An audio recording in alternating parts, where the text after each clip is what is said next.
Okay, you get into a road rage incident and somebody follows you home. What do you do then? Today we got to think about it.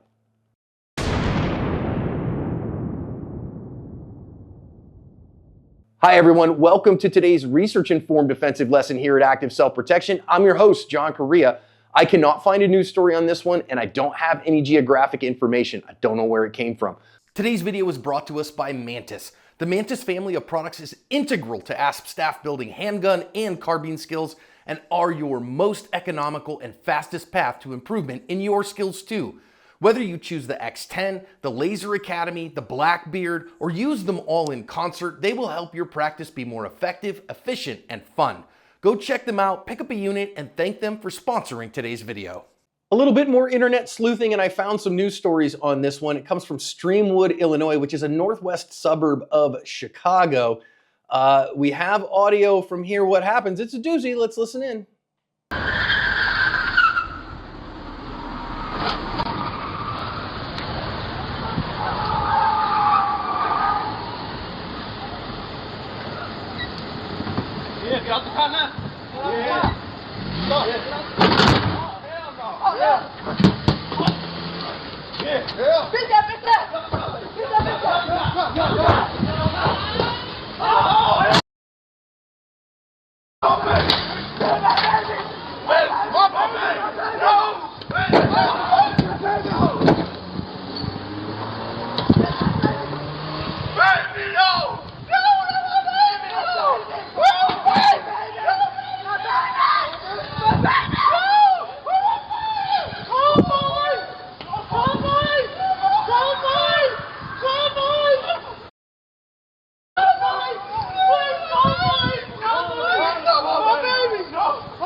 According to the news stories linked in the description, by the time that firefighters and police showed up, everybody was gone. Not only had both cars left, but apparently everybody else had too. And so they say police are investigating, though if nobody knows who the heck anybody is, I don't know how they're going to find anything. But was the first car, did it belong to this house that it pulled into the driveway? I'm sure police looked through all that stuff, but I can't find any follow-up stories other than the ones I have linked in the description. Boy, I really think the practical lessons out of this one really abound, so let's get to them.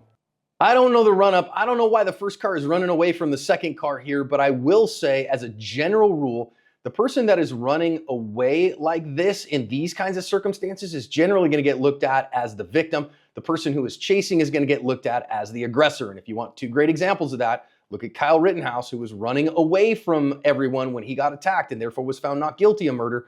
And look at the McMichaels and the killing and murder of Ahmaud Arbery. They chased him down and therefore they were seen as the aggressors and they were convicted of murder in 4 separate trials. So when you're running away, generally going to get seen as the victim here, unless you're running from the scene of a crime, right? So that could be something significantly different. Running away, okay, fine, but don't let somebody chase you to your house, right? This is one of our challenges. You let them chase you to the house, you run out of places to go.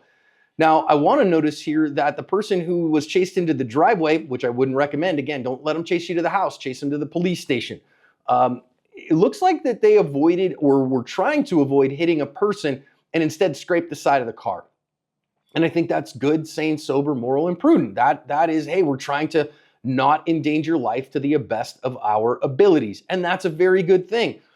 Noticing here, though, moving forward from here right into the driveway again doesn't help you any. So if you're going to use that and then got to get out of there, use the grass in front of you. Turn a little bit left, use that little bit of grass, use the neighbor's driveway and be gone out of their driveway while you're in forward gear rather than the rest of this. So recognize that you know, your lawn is just a suggestion. You can drive on it if you need to.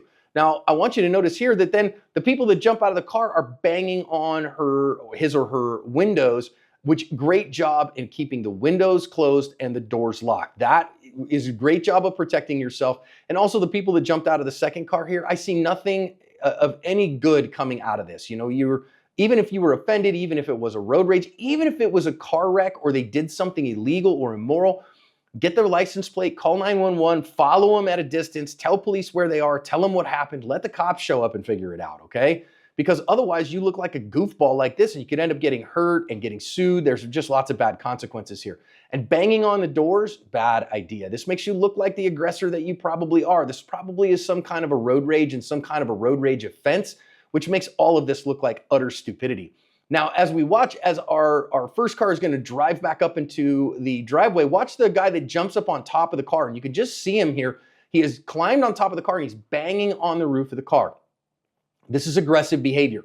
And I know some folks are going to say, well, John, could I or should I or must I shoot these people? Well, listen, especially if they are not armed themselves, you're inside your vehicle and that vehicle acts as a very good protection for you. And so is there an imminent threat to you of death or great bodily injury? I don't see it in this case because they're unarmed.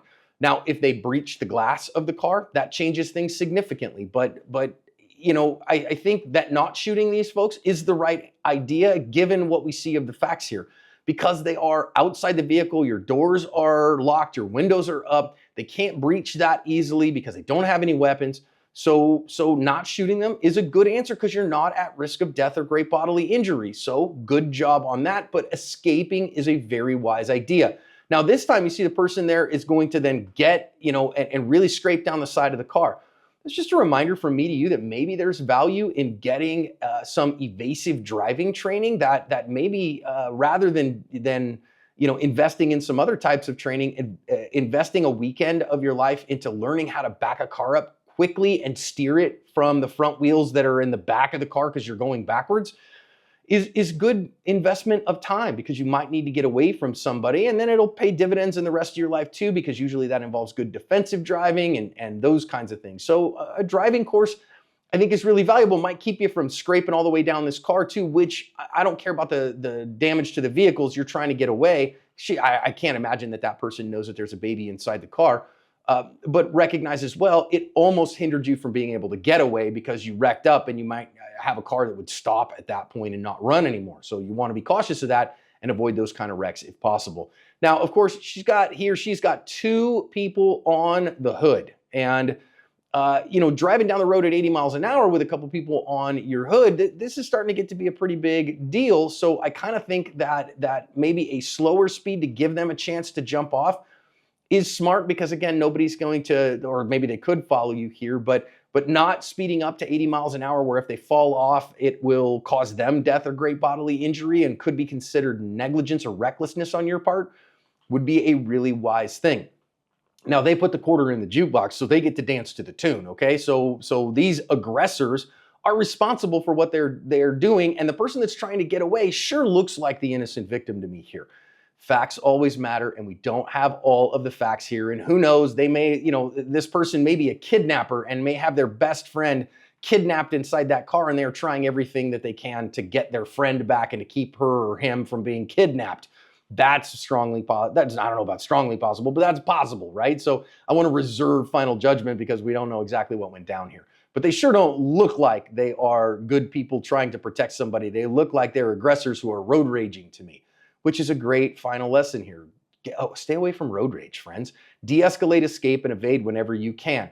And as another reminder, just to say it another time here on the video, don't lead people to your home. I don't know why you'd come down this cul-de-sac, maybe, trying to get away and did that on accident, but it looks like this person pulled into their actual driveway maybe, though that seems a little dubious because it says police are still investigating and we'd think we'd get an update from there that no, they lived here and this is what went down with that, but maybe the news just dropped it at that point.